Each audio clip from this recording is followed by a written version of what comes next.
قرآن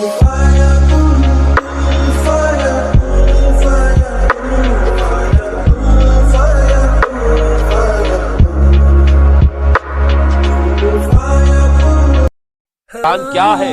ہدی للناس، لوگوں کے لیے ہدایت۔ اور اس میں نوٹ کرنے کی کم سے کم یہ بات ضروری ہے کہ سورہ بقرہ کے شروع میں فرمایا ہدی للمتقین، یہاں فرمایا ہدی للناس۔ اب کوئی اگر دیانند سرسوتی کتاب لکھ رہا ہو اور 14ویں باب میں قرآن پر تنقید کر رہا ہو، کہتے ہو تضاد آ گیا، کہیں کہتے ہیں کہ یہ تمام لوگوں کے لیے ہدایت ہے، کہیں کہتے ہیں متقین کے لیے ہدایت ہے۔ لیکن اس کا مفہوم سمجھنا چاہیے، قرآن اپنی جگہ پر ہدی للناس ہے، تمام انسانوں کے لیے ہدایت، ہر دور کے انسانوں کے لیے ہدایت ہے، مکمل ہدایت ہے۔ آج کا بڑے سے بڑا فلسفی، اور اگر ابھی دنیا کی عمر ہے 1000 برس، تو اور 1000 برس بعد کے بعد کا بھی جو بڑے سے بڑا فلسفی ہوگا اس کے لیے بھی ہدایت قرآن ہے۔ عرب کے بدو کے لیے بھی قرآن کے اندر ہدایت تھی، اور آج کے عام آدمی کے لیے بھی قرآن میں ہدایت ہے۔ قرآن تو ہدایت ہے فی نفسہ ہی، علی مقام ہی، اپنی جگہ پر پوری نوع انسانی کے لیے، ابد الآباد تک کے لیے۔ لیکن اس سے استفادہ وہی کر سکتے ہیں جن میں تقویٰ ہو۔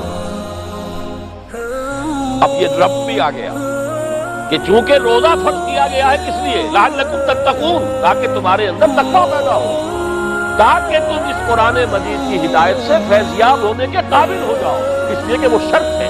قرآن سے استفادے اور فیضیاب ہونے کے لیے شرط لازم ہے تقویٰ۔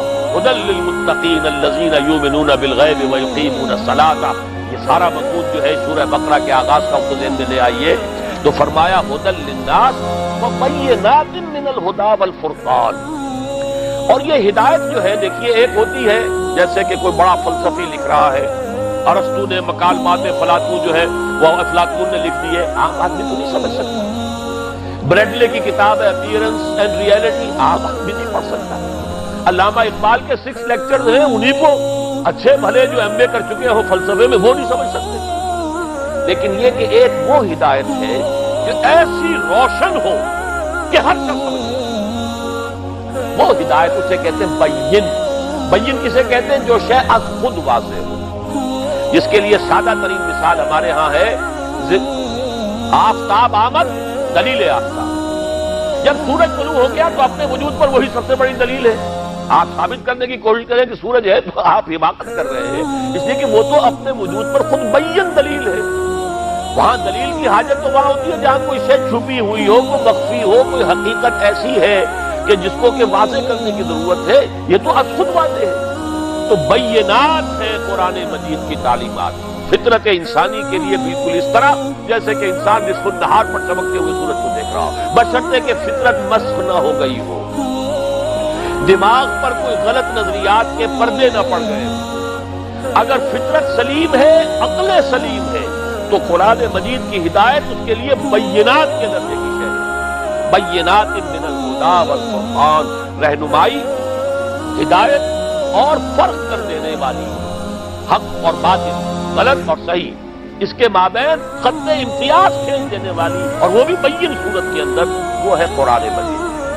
اب اس قرآن مجید کی مدح میں جو کچھ حضور نے فرمایا، خود اللہ تعالیٰ نے جو کچھ فرمایا، لو انزلنا هذا القرآن على جبل لرأيته خاشعا متصدعا من خشية الله، میری بڑی مفصل تقاریر اس پر موجود ہے۔ ایک آیت میں فرمایا، وہ سورہ حشر کی آیت ہے جو ابھی میں نے آپ کو سنائی، اگر ہم اس قرآن کو کہیں پہاڑ پر اتار دیا ہوتا تم دیکھتے کہ وہ پھٹ جاتا، ریزہ ریزہ ہوتا۔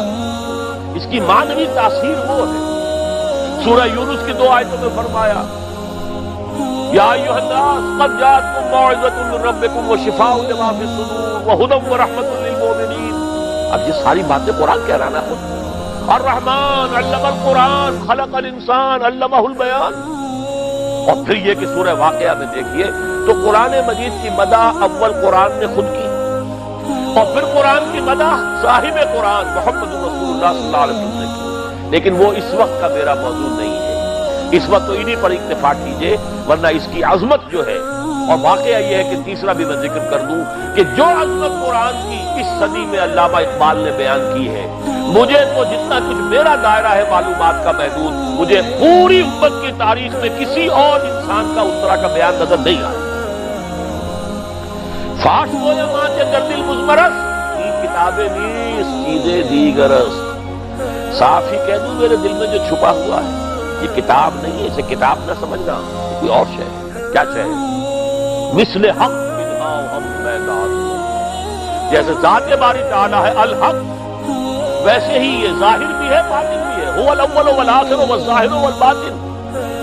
مثل حق بنہاؤ ہم میداستو، زندہ و پائندہ و گویاستو، جیسے ذات باری تعالیٰ الحق ہے، الحی ہے، الحی زندہ و پائندہ ہو، اور کلام کرتا ہے قرآن، اس سے بات نہ کرو تمہیں جواب دے گا، بات کرتا ہے، یہ کلام متکلم ہے، گویا ہے، بات کرتا ہے۔ چون بجاں در رفت جان دیگر شبد، جب یہ قرآن کسی کے اندر اتر جاتا ہے اس کے اندر تبدیلی آ جاتی ہے، انقلاب آ گیا، شخصی انقلاب، نفسی انقلاب، باطنی انقلاب اندر سے، پھر یہ باطنی انقلاب باہر نکلتا ہے تو وہ پھر عالمی انقلاب کی شکل